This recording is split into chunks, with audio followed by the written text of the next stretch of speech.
नमस्कार आप सभी को। मैं Sarita Kulkarni astro life junction channel में स्वागत करती हूँ। ये वीडियो जो है ये दिसंबर मंथ के ट्रांजिट को लेकर बनाया जा रहा है। दिसंबर मंथ आप सभी के लिए मतलब 12 राशि और 12 लग्न के लिए किस प्रकार से रहेगा ये हम देखने वाले हैं इस वीडियो में। हर राशि या हर लग्न के अनुसार मैं एक इंडिविजुअल वीडियो हर बार जैसे बनाती हूँ वैसे इस बार भी बनाऊंगी। तो सबसे पहले समझते हैं कि दिसंबर मंथ के ट्रांजिट क्या क्या हैं, कौन से ग्रह परिवर्तन कर रहे हैं अपनी राशियां, क्या मेजर घटना होने वाली है। और सबसे खास बात यह है कि ये साल का आखिरी महीना है और 2022 यहाँ पे खत्म होने वाला है और नए साल नए चक्र की नए चैप्टर की शुरुआत हम सभी के जीवन में होने वाली है। तो लास्ट फाइट देना है, लास्ट लड़ाई लड़ना है तो सही तरीके से लड़नी है, सही तरीके से तैयारी करके लड़नी है। तो सबसे पहले जानते हैं कि दिसंबर मंथ के ट्रांजिट क्या है और कौन से ग्रह कहाँ गोचर करने वाले हैं। अब देखिए, फिलहाल की अगर हम स्थिति देखें मतलब अभी आप देखेंगे कि शनि मकर राशि में है, मार्गस्थ हो गए हैं, गुरु भी मार्गस्थ हो गए हैं और मंगल जो है ये मैंने पहले ही कहा था कुछ 2 महीनों पहले ही कि मंगल अभी मई 2023 तक ऑसिलेट करने वाले हैं वृषभ और मिथुन राशि में। अभी फिलहाल की स्थिति में अगर कोई ग्रह वक्री चल रहा है तो वो केवल और केवल मंगल ही है। अब आगे बढ़ते हैं और देखते हैं बुध शुक्र और सूर्य। सूर्य हर महीने राशि चेंज करते हैं तो लगभग मिड मिड मंथ मतलब 16-17 के आसपास ये राशि परिवर्तन करते हैं। अभी फिलहाल आप देखेंगे कि बुध शुक्र और सूर्य वृश्चिक राशि में है। 3 दिसंबर को बुध जो है वो धनु राशि में प्रवेश करने वाले हैं और उसी महीने आप देखेंगे कि बुध जो है 28 दिसंबर को कैप्रिकॉन साइन में भी प्रवेश कर जाएंगे ये। तो बुध का जो गोचर है इस महीने ये जल्दी आगे बढ़ने वाले हैं। तो 25 दिन का लगभग इनका गोचर रहने वाला है धनु राशि में। मतलब क्या है, इसका अर्थ है कि ये पूरा महीना जो है आपके जीवन में आपको बुध जो है वो धनु राशि का फल देने वाले हैं। अब धनु राशि आपके पत्रिका में कहाँ पड़ती है उसके अनुसार आपको प्रबंध करने पड़ेंगे। धनु राशि का बुध क्या दर्शाता है? जिनका धनु राशि का ही बुध है उनके लिए बुध के ऊपर बुध का ट्रांजिट है, नेटल बुध के ऊपर ट्रांजिट मर्क्यूरी का गोचर है। इसका अर्थ है कि कुछ ना कुछ बचे हुए कार्य कम्युनिकेशन को लेकर या भाई बंधुओं को लेकर कुछ ना कुछ बड़ी घटनाएं हो सकती है। आपकी ट्रेवल्स भी जो ड्यू थे, बहुत सारे लोग हो सकता है कि वेकेशन पे जाएं, बहुत सारे लोग हो सकता है कि क्रिसमस आ रहे हैं तो क्रिसमस के वेकेशन पे जाएं या मंथ एंड मतलब ईयर एंड है तो उसके लिए भी जाएं। तो अब आप देखेंगे कि मर्क्यूरी जो है ये वक्री होने वाला है 29 दिसंबर 2022 को और 29 दिसंबर 2022 को ये वक्री होंगे और वक्रस्थ स्थिति में वापस से जाएंगे। कहां पर जाने वाले हैं? धनु राशि में। मतलब ये मकर राशि में सिर्फ 2 दिन रहने वाले हैं, 29, 28, 29 और 30। तो ये 3 दिन तक सिर्फ रहने वाले हैं और वापस से जाने वाले हैं धनु राशि में। अब देखिए, समझिएगा इस बात को, बड़ी इंपॉर्टेंट सी बात है ये। दिसंबर महीना लास्ट महीना है साल का और 31 दिसंबर सभी लोग धूमधाम से मनाना पसंद करते हैं। कुछ ना कुछ रिजॉर्ट की प्लानिंग करते हैं, बाहर घूमने जाने का प्लान करते हैं, वेकेशन करते हैं, बूज आउट लेते हैं और मदिरापान भी करते हैं। तो वो 31 की जो नाइट है उस काफी अलग अलग पद्धति से सब लोग मनाना पसंद करते हैं।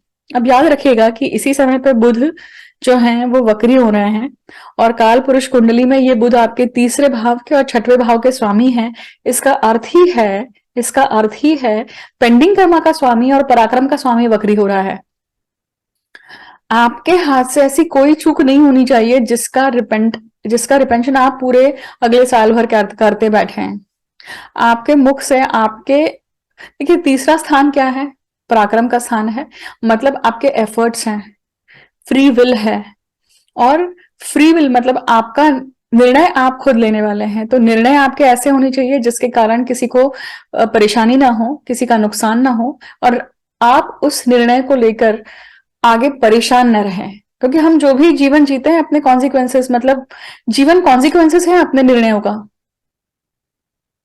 सो in short, be aware of 31st December, not to do any silly things. कोई भी बेवकूफियां नहीं करना है हमें, और ध्यान में रह के अटेंशन होकर पार्टी को एंजॉय करना है ना। आगे बढ़ते हैं। अब मैंने कहा कि बुध जो है ये वक्र स्थिति में धनु राशि में आने वाले हैं, मतलब ये पूरा महीना आपको क्या दिखने वाला है, धनु राशि का ही गोचर दिखने वाला है। बट वो 3 दिन वो मकर राशि में रहेंगे, मतलब आपके कर्म स्थान को भी यहाँ पे बड़ी ही बड़े स्ट्रांगली एक्टिवेट करने वाले हैं। अब बात करते हैं शुक्र की।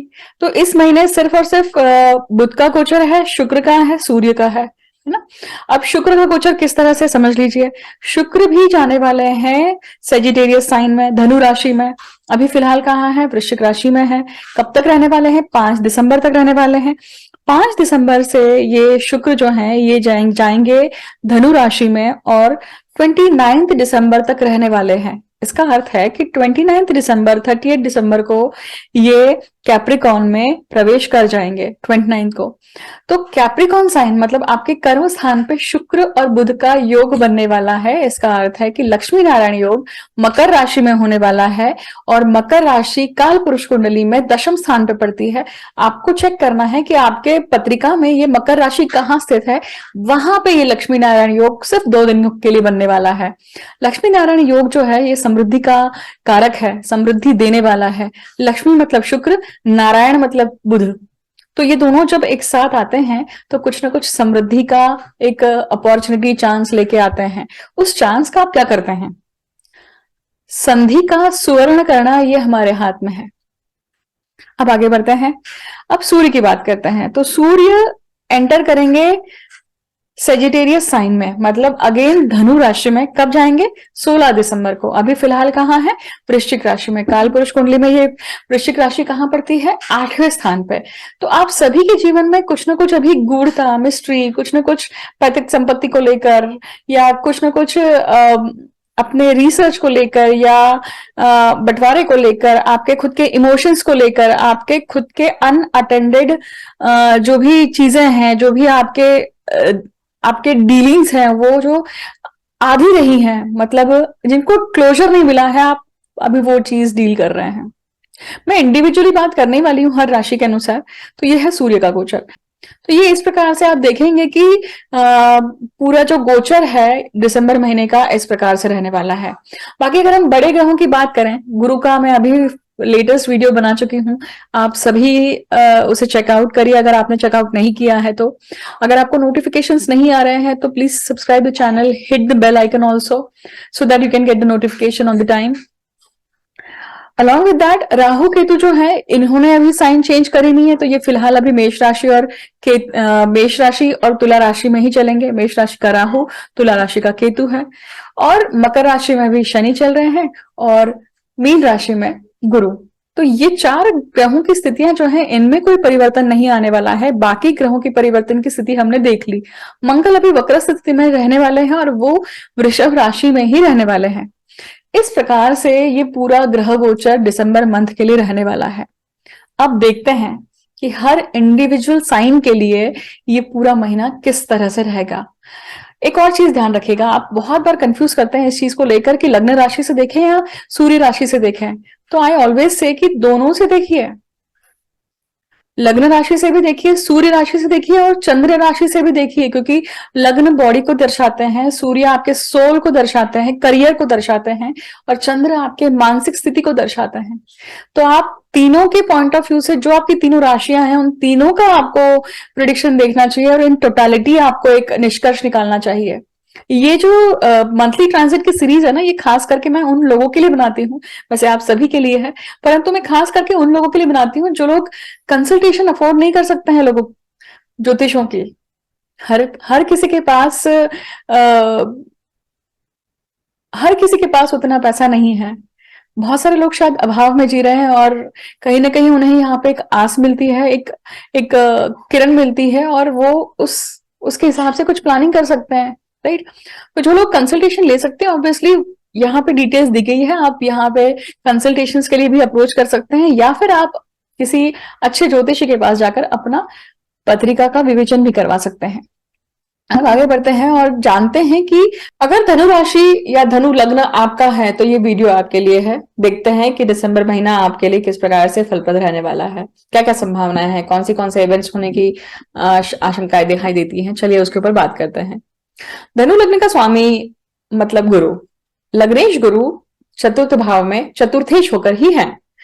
अब क्या हुआ इसका अर्थ कि लग्नेश का चतुर्थ भाव में होना, अब तक सिचुएशन जब तक ये वक्री थे तब तक शायद दिक्कत वाली बात थी, परंतु यही अब लग्नेश जो है ये मार्गी होकर चतुर्थ भाव में बैठे हैं तो रिलैक्स हैं। परंतु ये आपको कहीं ना कहीं थॉट्स दे रहे हैं कि आप घर खरीदें, आप घर का घर चेंज करें, या फिर आप कहीं लंबी ट्रैवल पे जाएं, या फिर आप कंट्री चेंज करें, या फिर आप माइग्रेट होएं। इन सब चीजों की संभावना ये इन सब विचारों को देते हैं। चतुर्थ भाव में गुरु का होना ये एक बड़े एक्सपैंडेड होम को दिखाता है। घरे मतलब गोचर का गुरु जो है वो दिखाता है, दर्शाता है कि आप बड़े घर में प्रवेश करने वाले हैं। जिस घर में अभी आप रह रहे हैं उससे ये बड़ा होगा, एक्सपैंडेड होगा। अब लग्नेश और चतुर्थेश की हम बात कर रहे हैं यहाँ पे। अब लग्न भाव में देखिए खुद शुक्र और गुरु है। इसका अर्थ है कि अभी आपका मूड, अभी आपकी इच्छाएं, अभी आपके चॉइसेस, आपके डिसीजन मेकिंग सारा शुक्र और बुध के रूल में रहेगा। इसका अर्थ है कि आप अभी काफी शौकीन, काफी अच्छे मूड में रहेंगे ये पूरा महीने, और सब कुछ एंजॉय करने के मूड में रहेंगे। चाहे वो बाहर घूमना हो, बाहर जाना हो, या अपने स्पाउस के साथ रहना हो, या स्पाउस के साथ में टाइम स्पेंड करना हो, ये सारी सिचुएशन। क्योंकि ये शुक्र कौन है? ये शुक्र आपके पेंडिंग कर्म के स्वामी है और लाभ के स्वामी है। पेंडिंग कर्म जब तक पूर्ण नहीं करता है तब तक आपको लाभ नहीं आएगा। इसका अर्थ है कि मंगल के ऊपर काम करना पड़ेगा। मंगल कौन है आपकी पत्रिका में? मंगल पंचम भाव का और व्यय भाव का स्वामी है। मतलब पंचम भाव और व्यय भाव मतलब क्या हुआ? बच्चों के ऊपर या फिर आपके घर के ऊपर। ये देखिए ये सब इंटर रिलेटेड होता है।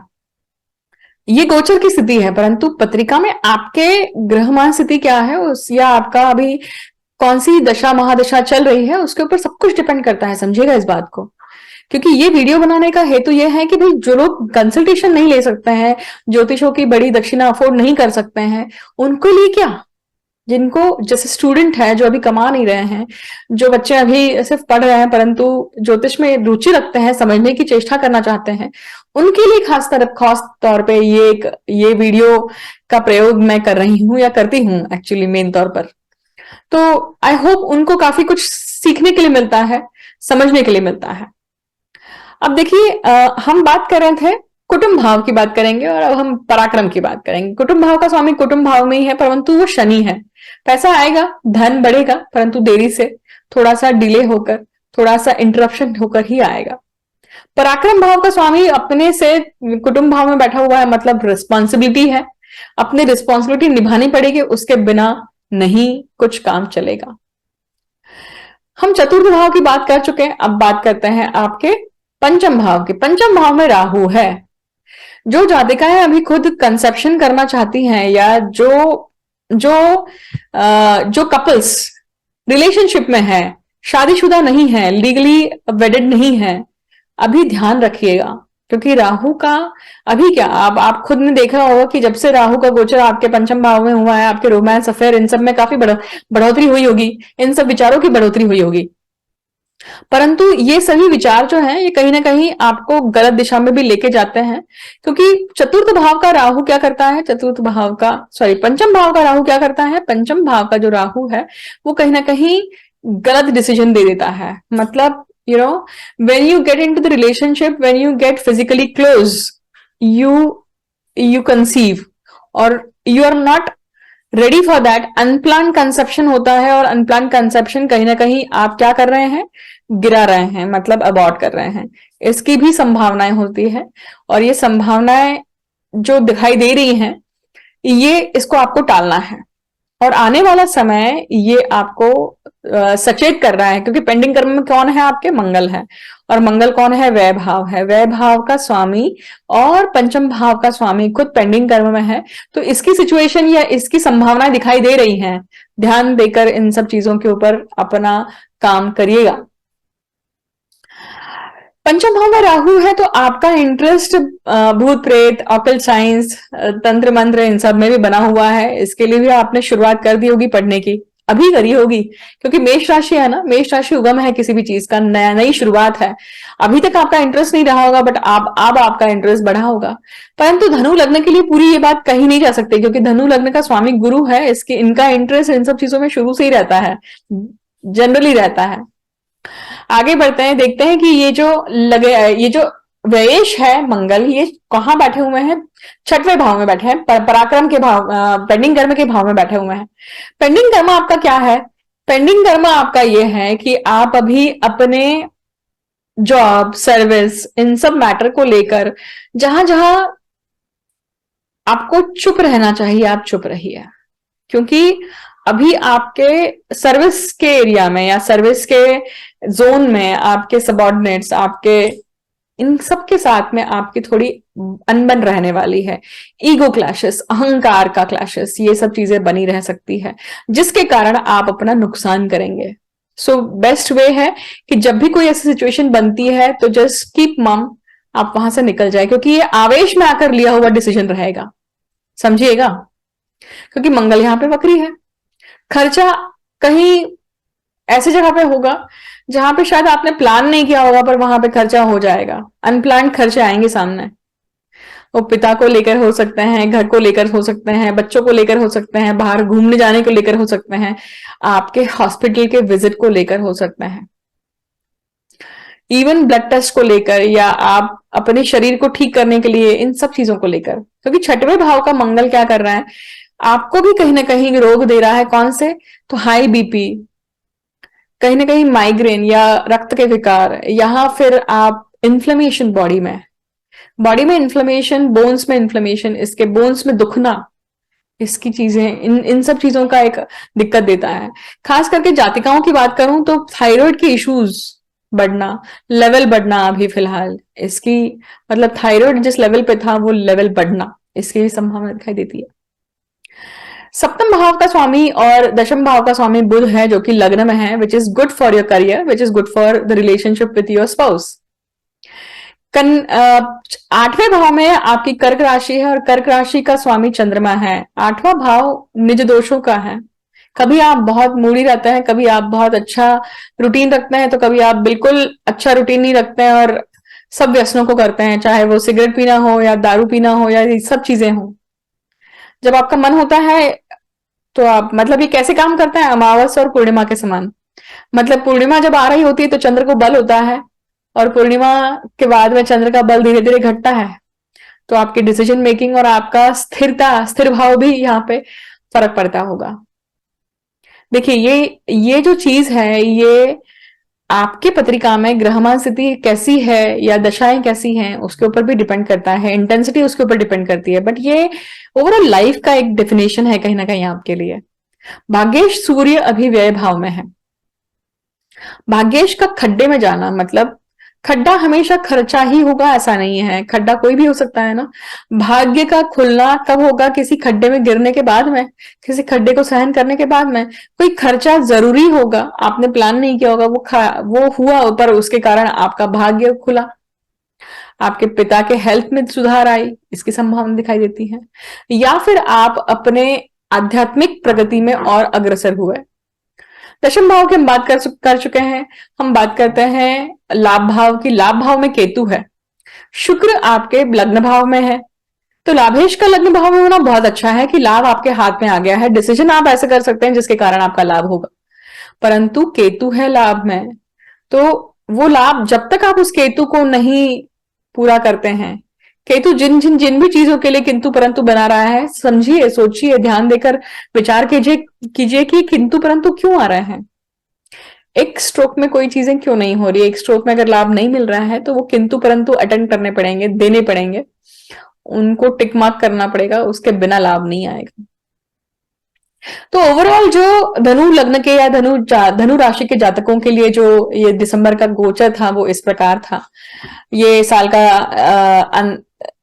लास्ट महीना है और अंतिम महीना होने के कारण मैं आप सभी को आपको शुभकामनाएं देती हूँ, ऑल द बेस्ट देती हूँ।